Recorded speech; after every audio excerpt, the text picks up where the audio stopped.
Berbagai peristiwa unik, menarik, hingga tragedi yang menelan korban jiwa terjadi selama sepekan ini. Rangkaian peristiwa tersebut kami rangkum dalam segmen On This Week.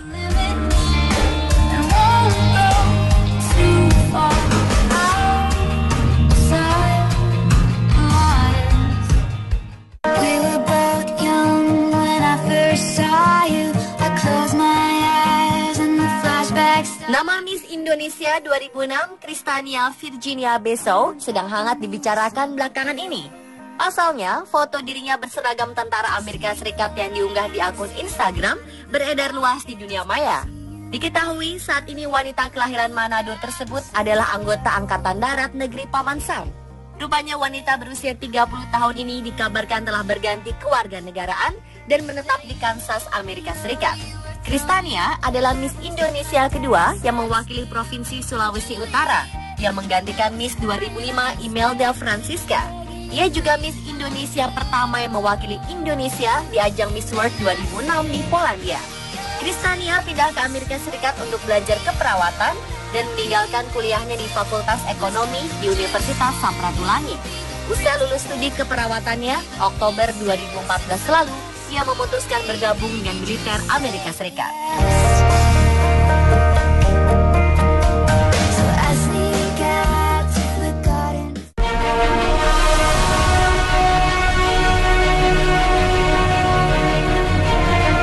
Pesawat kecil Argentina jatuh beberapa saat setelah lepas landas dari sebuah resor di negara tetangga Uruguay.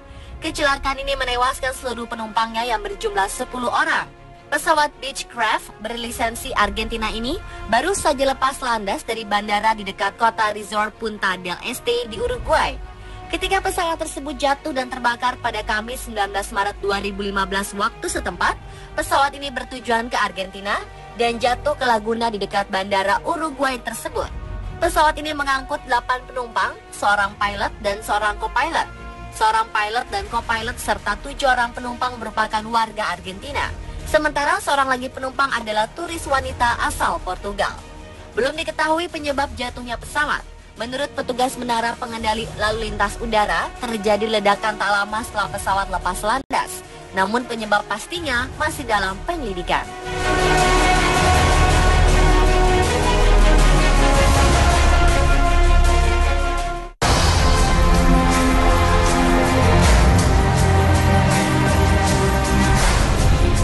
Tujuh anak tewas dalam kebakaran yang melanda sebuah rumah di Brooklyn, New York, Amerika Serikat. Penyebab kebakaran ini belum diketahui. Disampaikan kepolisian setempat, anak-anak yang menjadi korban tewas dalam insiden ini berusia antara 5 tahun hingga 14 tahun. Hanya ada 2 korban selamat dari kebakaran itu, yakni 2 wanita berusia 45 tahun dan 15 tahun. Keduanya segera menjalani perawatan di rumah sakit setempat. Api mulai membakar rumah tersebut pada 21 Maret dini hari waktu Amerika. Diduga penghuni rumah masih tertidur lelap saat kebakaran terjadi. Hingga berita ini ditulis, kepolisian setempat masih terus menyelidiki penyebab kebakaran tersebut.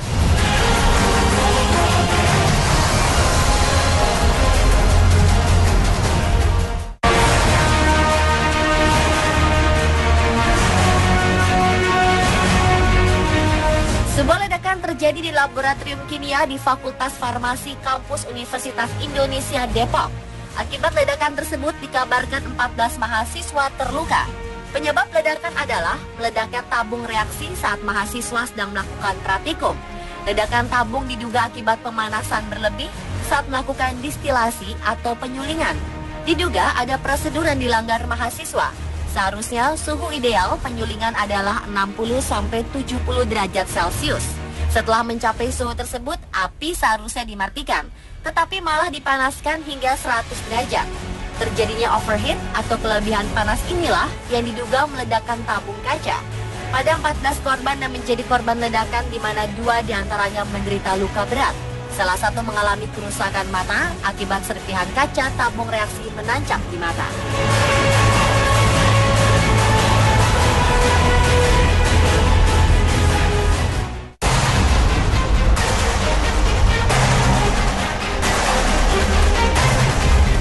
Terjadi penembakan brutal di Museum Nasional Bardo di ibu kota Tunis pada 18 Maret lalu. Dua pria bersenjata menyerbu masuk ke dalam museum dan melepaskan tembakan ke arah pengunjung. Para pengunjung pun berlarian keluar, namun pelaku sempat menyandera beberapa orang. Sekitar 2 jam setelah serangan terjadi, tentara dan kepolisian bersenjata lengkap menyerbu museum tersebut. Baku tembak pun terjadi dan 2 pelaku tewas ditembak tentara Tunisia. Para sandera lantas dibebaskan.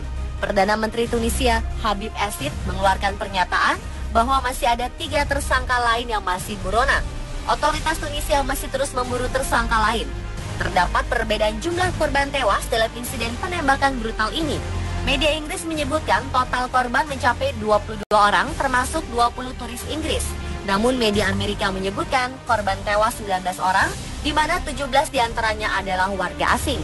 Para turis asing yang tewas dalam insiden ini diketahui berasal dari beberapa negara seperti Perancis, Spanyol, Jepang, Italia, dan Polandia. Selain korban tewas, 40 orang lainnya luka-luka penembakan brutal ini.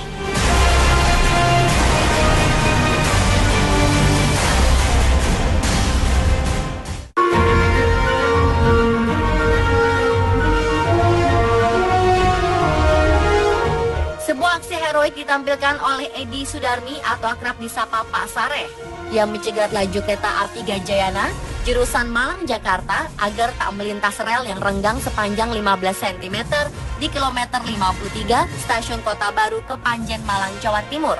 Pak Sareh adalah warga di sekitar pinggir rel. Pria beranak 4 itu mengetahui ada rel renggang saat hendak melayat dan menyusuri jalur kereta bersama istrinya pada 18 Maret lalu.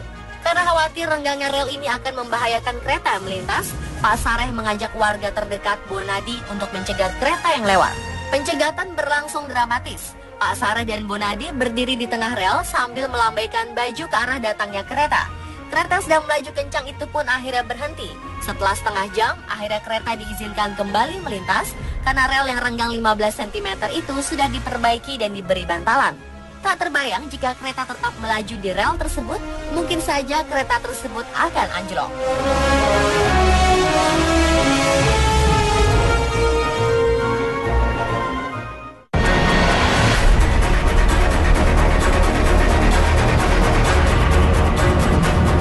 Mantan Perdana Menteri Australia, Malcolm Fraser, tutup usia pada 20 Maret lalu. Malcolm merupakan mantan Perdana Menteri Australia ke-22. Menurut pernyataan keluarga yang dikirim ke media Australia, pria bernama lengkap John Malcolm Fraser ini meninggal karena sakit. Kantor Perdana Menteri Tony Abbott pun telah mengkonfirmasi kabar duka ini. Fraser menjabat sebagai Perdana Menteri Australia pada tahun 1975 hingga 1983 di tengah krisis konstitusional. Menurut National Archive of Australia, Fraser akan diingat akan pengaruh signifikannya dalam mengubah hubungan dengan negara persemakmuran Inggris. Ia juga tercatat sebagai Perdana Menteri yang telah berinisiatif membentuk Ikatan Australia dengan Timur dan negara-negara Asia Tenggara.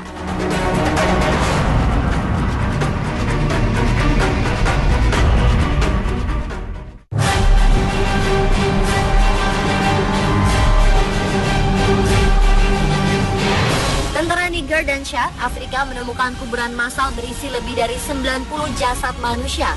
Diduga jasad-jasad tersebut merupakan korban kekejian militan Boko Haram. Temuan kuburan massal ini terjadi di wilayah Nigeria dekat perbatasan Niger yang sempat dikuasai Boko Haram dan baru-baru ini direbut kembali oleh tentara gabungan Afrika. Menurut kabar yang beredar, sebagian besar jasad yang ditemukan dalam keadaan tidak utuh dengan bagian kepala terpenggal. Boko Haram mendalangi serangkaian teror di Nigeria sejak 2009. Mereka menyerang polisi, sekolah, tempat ibadah, hingga warga sipil. Pada April 2014 lalu, Boko Haram menculik lebih dari 200 siswi sekolah di Borno yang hingga kini masih belum diketahui keberadaannya.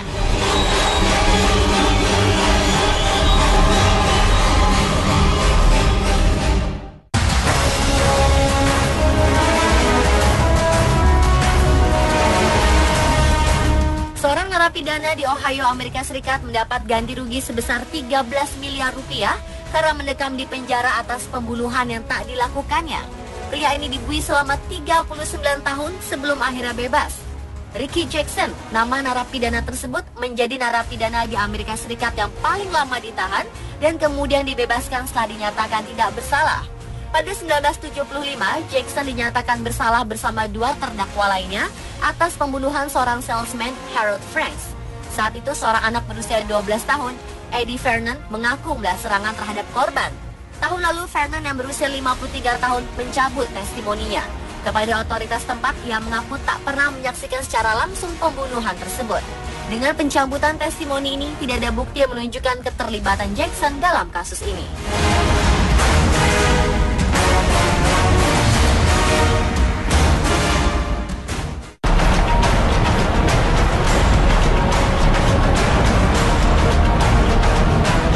Tujuh wisatawan tewas tertimpa batu raksasa ketika sedang berlibur di Tiongkok pada 19 Maret 2015 lalu. Batu-batu dengan ukuran 1 meter itu jatuh dari atas kawasan pegunungan setempat. Rombongan turis tertimpa batu ketika sedang menunggu giliran naik kapal di kawasan Gunung Geisai, Yulin. Beberapa foto yang diunggah ke internet menunjukkan bebatuan besar ini jatuh ke jalan setapak yang menjadi tempat para turis menunggu kapal.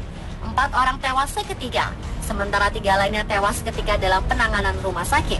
Menurut kantor berita di Tiongkok, masih ada korban lain yang masih dirawat di rumah sakit, namun jumlahnya belum diketahui. Kawasan Gunung Geisai dikenal akan gunung dan guanya yang biasa dikunjungi oleh banyak wisatawan. Tidak hanya terkenal di kalangan turis domestik, gunung ini juga dikenal oleh para turis dari luar Tiongkok, mengingat kawasannya memiliki banyak pemandangan indah.